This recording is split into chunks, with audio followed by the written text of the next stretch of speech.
project was announced, hyped, reimagined, and delayed for nearly a decade, only to re-emerge as something completely different. What started in the mid-2000s as Final Fantasy Versus XIII nearly collapsed under its own ambition. A darker vision, a different director, and shifting technology almost buried it forever, but somehow, against all odds, it came out as Final Fantasy XV in 2016. Fans waited 10 long years wondering how a story that seems doomed turned into a game that both divided and reinvigorated the franchise. This is the messy, fascinating evolution of Final Fantasy XV Lost Decade. Back in 2006, Square Enix announced something new: Final Fantasy Versus XIII. It was part of the Fabulon Nova Crystallis mythos, a group of connected games that were supposed to reimagine what Final Fantasy could be. The director Tetsuya Nomura had a bold vision. Instead of bright fantasy kingdom,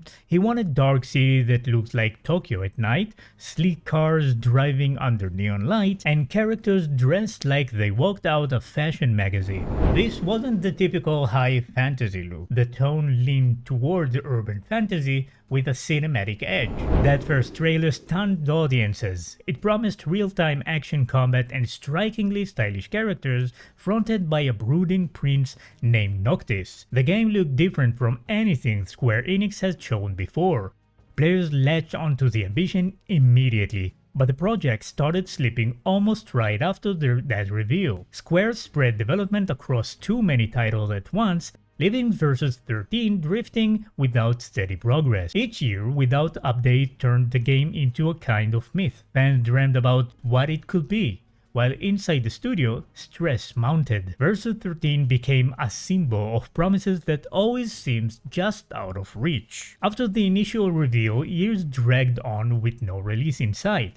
Square Enix was juggling multiple massive projects, and Versus XIII wasn't the priority. Final Fantasy XIII required heavy focus, and when it finally launched, its divisive reception only increased the pressure on the company. Now the next chapter had to win back fans, which made the stalled Versus XIII project a ticking time bomb. The development climate got even harder when hardware shifted to a new console generation. The team had to rethink tools, systems, and graphic pipeline. Square tried building the Luminous engine to power their future games, but the technology proved complicated.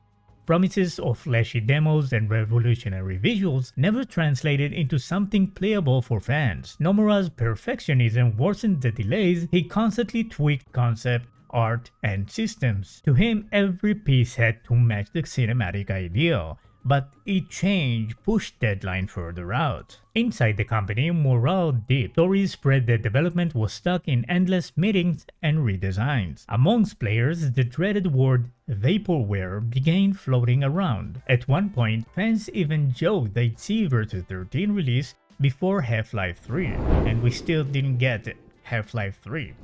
And both seems equally unlikely. By 2012, cancellation felt inevitable. A high-profile title that had once energized fans now seems dead in the water, a victim of ambitions colliding with stubborn technical challenges. For a while, it even looked like the cycle would just remain unbroken.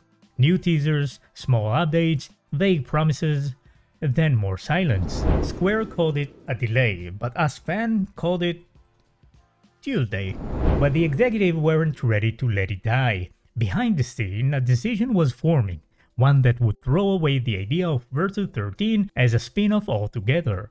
To save face and salvage years of work, Square prepared a radical transformation. That transformation came as one of the boldest moves in the company's history. Versus XIII would no longer live on as a side story. Instead, it will become the next mainline entry, Final Fantasy XV. The name change alone was massive. By doing this, Square essentially declared that all the work, no matter how messy, would be rephrased into a core entry in the most important series they had. But it wasn't just title swap. Leadership shifted too. Tetsuya Nomura was removed as director and Hajime Tabata stepped in. I hope that I pronounced this right. Tabata had previously managed handheld titles and was known more for his ability to ship games than to endlessly polish them. The swap symbolized a pivot. the project would no longer chase a perfect dream. Now the priority was simply to finish something playable. To do that, heavy narrative cuts had to be made. Characters that once seemed crucial were sidelined or erased altogether. One infamous example was Stella, the original heroine teased in early trailers. She vanished completely during revisions. Fans who had followed the game since its announcement mourned her removal for years, seeing it as proof that Versus 13 has been hollowed out. The darker elements of Nomura's planned story were also reduced, in favor of cleaner narrative and focused more on brotherhood road trip than political thriller. Gameplay systems were re-engineered as well. Nomura's grand vision leaned towards complex menus mixed with flashy real-time moves. Tabata's team prioritized streamlined action combat and open-world exploration. While some things remained intact, Noctis, his friend, and the aesthetic blending of fantasy and realism, much of what had excited fans at first was gone. The project was effectively broken down and rebuilt with tighter deadlines guiding every step. Still, there were major turning points that kept hype alive. In 2015, Square Enix launched Episode Douche. Please let me know what that means. I don't know. Let me know in the comments what it means. Standalone demo that finally let players get their hands on this elusive game. The demo showcased a huge environment, flashy combat, and the promise of an expansive adventure. But it also revealed problems. Awkward camera controls, uneven performance, and debates about tone. Some fans came away thrilled. Others worried that the final game would never match the promise set a decade earlier. Through it all, Tabata's philosophy held steady. He knew the company couldn't afford another endless cycle. Instead of chasing perfect ambitions, he demanded completion. Content was cut where necessary, storylines trimmed, and assets locked into production. For the first time in years, the project moved with momentum. The transformations didn't resolve fan division, but they did mean the game could finally leave development hell. By reframing the stakes, finish the game or risk catastrophic failure, Final Fantasy XV crossed the line from dream to deliverable. The cost was steep. The original identity of Versus 13 would never be fully realized, and debates about what lost would dog the game for years. But without the restructuring and the firm hand of a new director, it's very likely the project would have collapsed entirely. Instead, Square delivered a mainline Final Fantasy that, while it changed forever, kept the franchise alive. After 10 long years shifting visions and missed deadlines, Final Fantasy XV finally launched in late 2016. What had once been a spin-off idea announced next to Final Fantasy XIII now stood as a 15th numbered entry in the franchise. In some ways, the release felt like a miracle. Players could actually explore the vast open field, drive the regalia, and experience the real-time combat that had been teased for so long. The tone was lighter when Nomura's original concept, revolving around friendship, travel, and brotherhood rather than political intrigue and tragedy. The reception was complicated. Many gamers praised the fluid combat system, the expansive world, and the genuine chemistry between Noctis and his companions. Roadside conversations, small camp moments, and a sense of camaraderie resonated, but the gaps in the story were obvious. Important lore was scattered across outside media, including an anime and a CG film. Characters' arcs appeared unfinished, with stretches of the narrative feeling rushed.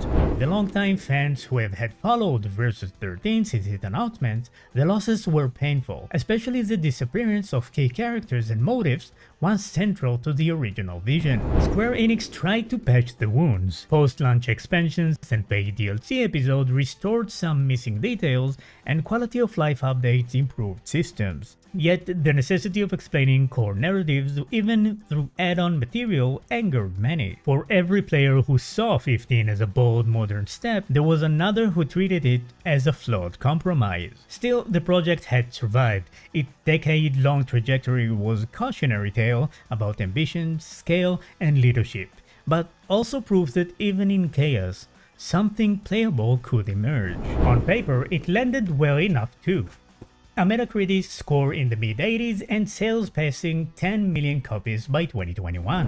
Foursquare 15 kept Final Fantasy alive through transition years, ensured the franchise remained in gaming's headline conversation, and even paved the way for Final Fantasy XVI as a kind of course correction, with a more cohesive narrative approach and tighter scope. What began as Nomura's dark urban spin-off ultimately became different kind of adventure, a brotherhood journey across open landscapes stitched together from fragments of a dream that never fully materialized. Final Fantasy XV was messy, fractured, and polarizing, but it also managed to deliver moments of true heart. For a game locked in development hell, even release itself was remarkable. Now it's your turn. Did you embrace 15's imperfect road trip, or do you still wish Versus 13 had survived intact? Let me know in the comment below, because the debate is never really finished. And if you like deep dives into gaming's strangest development stories, press a like, subscribe, and mention what it is in the comments. Which more hidden history is waiting to be uncovered? And don't forget, enjoy your game.